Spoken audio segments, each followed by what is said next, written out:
In the beginning, we see a young woman, almost devoid of clothes, frantically dashing down the street. She seems to run away from something mysterious that is following her. Desperately seeking refuge, she rushes into her house, where her father looks at her with a puzzled expression. After a few minutes, she jumps into her car and heads to the beach. Later, at the beach, she calls her dad to tell him that she loves him. The next morning, the mutilated body of the girl is found on the very same beach. Well, very reminiscent of Jim Babe Candace from Final Destination 5. Then we follow Jay, a college student, relaxing in a jacuzzi, preparing herself for an evening date with her new boyfriend, Hugh. As she unwinds, her sister Kelly excitedly informs her that their friends, Paul and Yara, have invited them to join a movie night.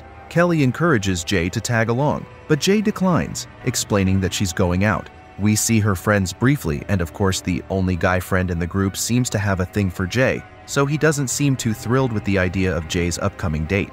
As the evening unfolds, Jay and Hugh engage in a playful game. They take turns selecting a person from the crowd whom they secretly wish to trade places with, challenging each other to guess their chosen individual. When Hugh points towards a girl wearing a yellow dress, Jay glances at him with a perplexed expression, insisting that she doesn't see anyone matching that description. Hugh immediately grows increasingly anxious and suggests leaving. He continues to be aloof for the rest of their date. The next day, Jay decides to take a walk with Kelly.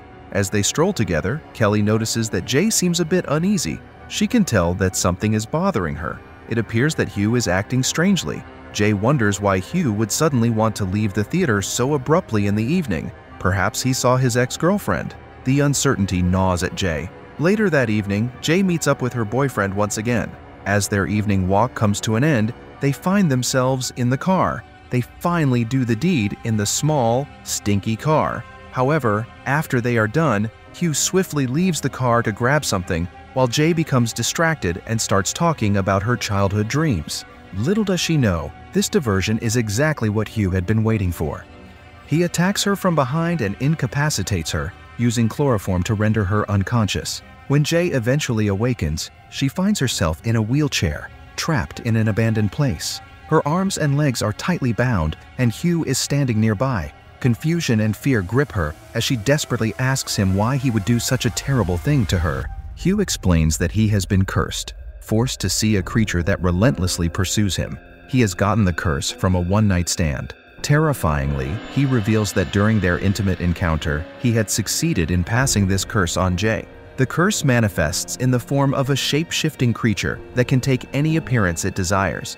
Hugh explains to Jay that if the creature catches him, she too will meet a tragic end. He paused in his storytelling because he senses a presence near them. Together, they watch in disbelief as an unclothed woman rushes toward them. Immediately, Hugh pushes the wheelchair towards the car and continues his story. He warns that the creature can be seen anywhere, making it difficult to escape from its clutches. Hugh advises Jay to avoid rooms without emergency exits. To break the curse, she must sleep with someone, as the next victim could be Hugh again if it manages to kill Jay. Meanwhile, on the porch, Kelly, Paul, and Yara engage in a card game while discussing their teenage problems. Suddenly, the car comes to a halt in front of the house. Jay's boyfriend swiftly removes the exhausted girl from the car and hurries away. Shocked to see Jay partially undressed and with her hands tied, Kelly immediately dials the police. After the victim is interviewed, the officers thoroughly examine the scene. They discover that the man used a fake name and vanished without a trace. Overwhelmed by the ordeal, the girl falls into a state of depression. She refuses to eat and remains silent. A few days later, while Jay is sitting in a classroom, she notices an old woman in a hospital gown approaching their building through the window. The woman's slow movement captures Jay's attention, but she soon realizes that no one else can see her. Disturbed by the sight, Jay abruptly leaves the college premises. She heads to a cafe where Kelly and Paul work part-time. When she shares the story of the old woman in Hugh's tale, her sister dismisses it as mere fiction. Convinced that Jay has experienced a severe emotional shock, she believes that Jay's mind is playing tricks on her. Paul decides to spend the night at their house to offer support. Kelly suggests that Yara join them, and the girl agrees. As night falls, Paul and Jay sit in the living room, reminiscing about their childhood pranks. They also talk about their brief relationship where they had been each other's first kiss. Their relaxed conversation is abruptly interrupted by the sound of shattering glass. Paul heads to the kitchen to investigate, discovering that someone has broken a window and fled. Concerned, he goes to Kelly and urges her to call the police. Meanwhile, stupid Jay goes to inspect the kitchen and finds another unclothed, deformed woman who suddenly appears. She screams in terror. Startled, Jay races upstairs and locks the door. She only opens it after hearing Paul and Kelly. However, when there's another knock on the door a while later, she desperately asks her friends to not open it. They try to calm her down, and upon opening it, they realize it's just Yara. Or is it? Suddenly, Jay notices a tall, eyeless man approaching her and bolts out of the house screaming. Frantically, the girl jumps on a bicycle and rushes through the streets, skillfully avoiding obstacles in her path. Concerned for her well-being, the friends chase after her, realizing that she is completely losing her sense of reality. Eventually, they find her at an old playground. The commotion has attracted the attention of their attractive neighbor, Greg, who also joins the group. When Greg learns that someone has broken into Jay's house, he also joins them to help. Through their investigation, they discover the intruder's true identity, Jeff Redmond. Armed with this information, they locate Jeff's address and pay him a visit. When Jeff's mother answers the door, she calls for her son, who comes out to meet them. Jeff explains that the entity haunting them targets those who have had intercourse with its previous victims. He admits that he continues to see the entity, realizing that it hasn't forgotten about him either. Jeff offers Jay a solution, quickly passing on the curse by sleeping with someone else, thereby buying themselves some time. Convinced that the entity relentlessly pursues its victims, he suggests this as the only option. Jay feels disheartened and struggles to comprehend how to navigate this situation. Greg proposes a plan to seek refuge at his lakeside house, away from the city, to strategize their rescue mission. Arriving at the lakeside destination, the group settles into the house, making themselves at home. There, Greg teaches Jay how to use a gun, just in case. Paul, in the meantime, doesn't handle the presence of a potential threat to his love life that well. Several days pass, and while enjoying their time by the lakeshore, the creature assumes the form of Yara and slowly begins to attack Jay. Although her friends cannot see the creature, they witness Jay's hair standing on end and her body being violently pulled from side to side. Reacting instinctively, Paul hurls a chair at the entity, receiving an immediate retaliatory blow. Jay immediately runs away to the barn. Desperate to defend herself, Jay grabs a revolver and attempts to shoot the entity, but her efforts prove to be in vain. Trapped in the barn without an escape route, she succumbs to despair. Suddenly, the door shatters, revealing Greg, but he swiftly vanishes. Instead, the creature takes on the appearance of Jay's young neighbor, crawling through a hole. Overwhelmed, Jay panics, flees the barn, and jumps into a car, speeding off in an unknown direction. Struggling to control the vehicle, Jay veers off the road and crashes through a cornfield. She loses consciousness from the impact and only regains it in the hospital. In the evening, Greg pays a visit to Jay. Against his disbelief in the curse and the creature, he decides to lend a helping hand to Jay in his own way. Little does he know what awaits him. A few days pass, and he decides to visit Jay in the hospital. He reassures her that nothing strange has occurred during this time, filling her with a sense of relief. She clings to the hope that this nightmare will soon come to an end.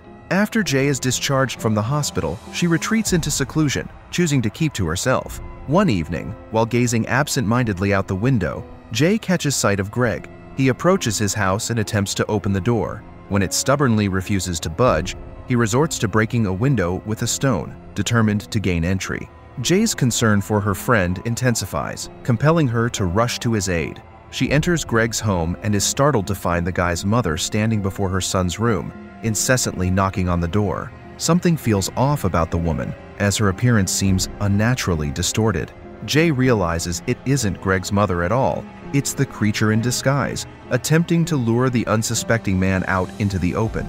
Filled with fear for her friend's safety, Jay desperately tries to warn Greg about the imminent danger. However, he remains oblivious and unknowingly opens the door. In an instant, the creature seizes the opportunity, forcefully shoving Greg inside and launching a ferocious attack. She sees the entity trying to sleep with a dead Greg.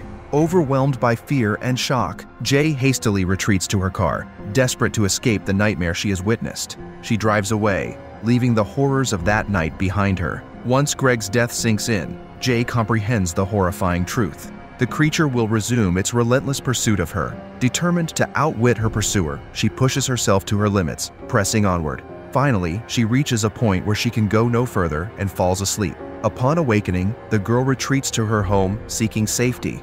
Then, one morning, Paul confesses his love for her and offers his assistance in breaking the curse. Reluctant to endanger Paul's life, Jay initially declines his proposal. Unfazed, Paul devises an alternative plan to kill the creature.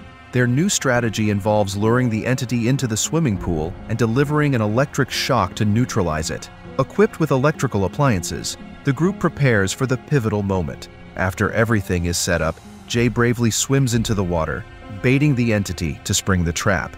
Now they wait for it to arrive. To her dismay, the creature proves to be cunning. Understanding their bait, it retaliates by hurling objects at its prey, toppling Jay beneath the surface. Paul seizes the opportunity, raising a firearm to engage the creature. A stray bullet inadvertently strikes Yara, causing further chaos. With Jay's help to locate the creature, and after some struggle, the friends finally manage to cover the invisible entity with a white cloth. Then, determined to protect the girl, Paul steadies his aim and delivers a decisive shot. The bullet pierces the entity's skull, causing it to fall slowly into the water. Desperate, the creature grasps Jay's leg, but the timely follow-up shot from Paul grants her precious seconds to escape its clutches. As the creature vanishes, the pool is left with the horrifying aftermath, its once clear waters now tainted with blood.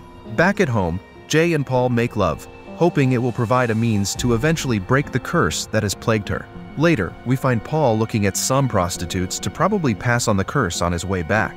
Days pass, and we see Yara recovering in the hospital. As the couple strolls along the street, intertwining their fingers casually, an eerie presence lurks in the shadows behind them. It still follows, and it will continue to do so.